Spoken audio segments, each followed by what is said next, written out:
Hello, என் இனிய உறவுகளே, என் செல்வங்களே, என் உடன்பிறப்புகளே, உங்களை அனைவருக்கும் என்னுடைய அதிகாலை வணக்கங்கள், காலை வணக்கங்கள். எப்படி இருக்கிறீங்கோ? I am okay. I hope நீங்களும் நல்லா இருப்பீங்கோ. ஏன்னா எந்த ஒரு நம்பிக்கையில் சொல்கிறேன்னா, கடவுள் தன் பிள்ளைகள் அனைவரையும் பாராபட்சம் இல்லாமல் காத்து வருகிறார். எப்படி தன் தாய் தன் குழந்தைகள் அனைவரையும்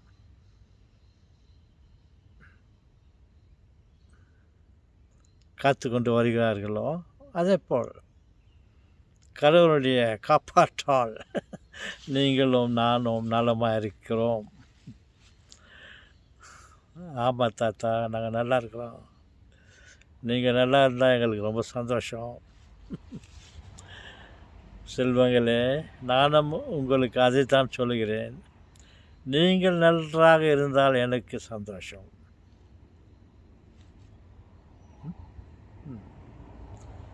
ஓகே, சொல்லுங்கள் தாத்தா. காலையில் ஏதாவது ஒரு மெசேஜ் கொடுக்குறீங்களா? எஸ். ஓகே, என்ன மெசேஜ்னா, நம்மெல்லாம்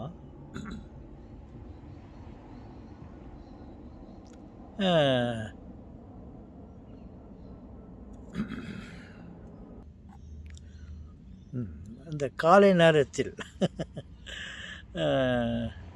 இந்த மாதிரி செய்தியை சொல்லுகிறேனே என்று நினைக்கிறேன். உள்ளதைத்தான் நான் சொல்லுகிறேன். என்னென்னா, இந்த பெட்ரோல் இருக்குது பாருங்க, பெட்ரோல் டேங்க், அதில் ஒரு தீ குச்சியை கொளுத்தி அதை வச்ச உடனே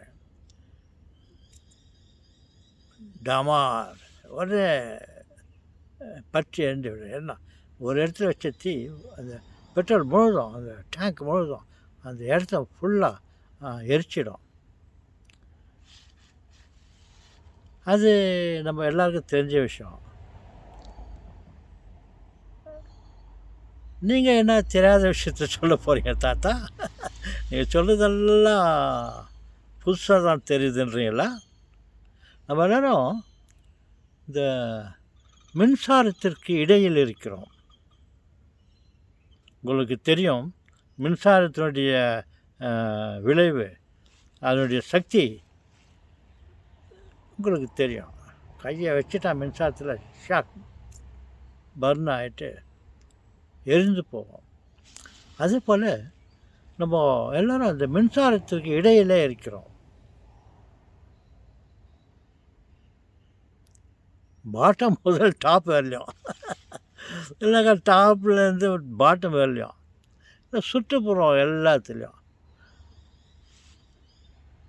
நம்ம மின்சாரம் இருக்கிறது. இந்த மின்சாரத்திற்கு இடையே நாம் வாழ்ந்து கொண்டு வருகிறோம்.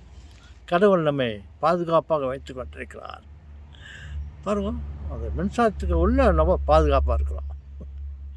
டெய்லி அங்கே கரண்ட்டுக்கு தான் கெட்டு போகாதா, ஷாக் அடிச்சிடும், உன்னை எரிச்சிடும், உனக்கு விளைவை ஏற்படுத்திடும் அப்படின்னு சொல்கிறாங்க இல்லையா?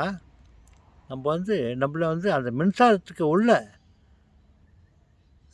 நம்மளை கடவுளை வாழ வச்சுருக்காங்க. ஒரு காலத்தில் எதிர்பாராத விதமாக இல்லை, நம்மை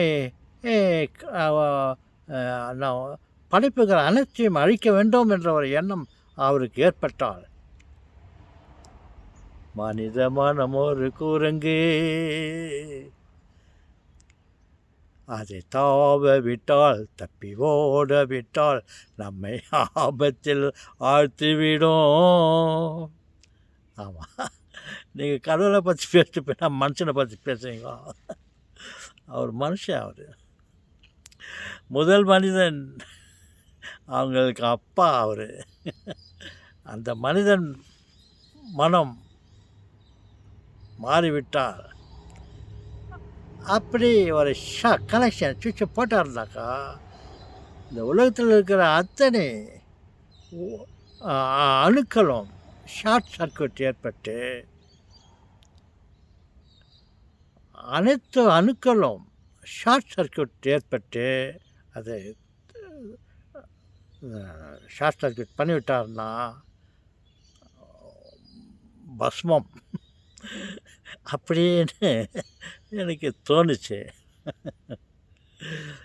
இன்றைக்கோ நாளைக்கோ வரும் சாவு.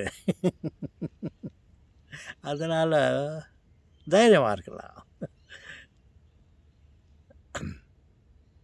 இதுக்கெல்லாம் பயந்துட்டு ஆகாது. இத்தனை காலமாக வாழ்ந்தவங்கெல்லாம் அந்த மாதிரி பயந்ததுன்னு இல்லை. நான் எதிர்காலத்தை பற்றி சொல்லுகிறேன். எதிர்காலம் எப்படியோ இருக்கலாம். கடந்த காலம் இப்படித்தான் இருந்தது என்று அடித்து சொல்லலாம். எதிர்காலம் எப்படி இருக்கும் என்று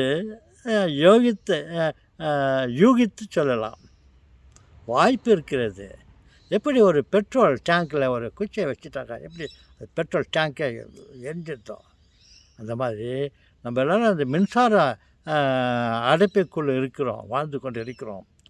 இது மின்சாரம் ஒரு ஷார்ட் சர்க்யூட் ஏற்பட்டு விட்டால் ஒன்றுக்கு ஒன்று தொடர் இல்லாமல் இருக்கிறது. அணுக்கள் ஒன்றுக்கு ஒன்று தொடர்பு இல்லாமல் தனித்து வாழ்ந்து கொண்டு இருக்கிறது. இவைகளை சேர்த்து விட்டால் மின்சாரம் எப்படி சுவிட்ச் போட்டோன்னே லைட் எரியுது, நெருப்பு உருவாகுது, அந்த மாதிரி இவைகளை இணைத்து விட்டால் அந்த இணைக்கும் சக்தி கடவுளிடம் இருக்கிறது. அவர் இணைத்து விட்டாரே ஆனால் இந்த மாதிரி நான் பேச நீங்கள் கேட்கறது இந்த நிலைமை இருக்காது. வணக்கம்.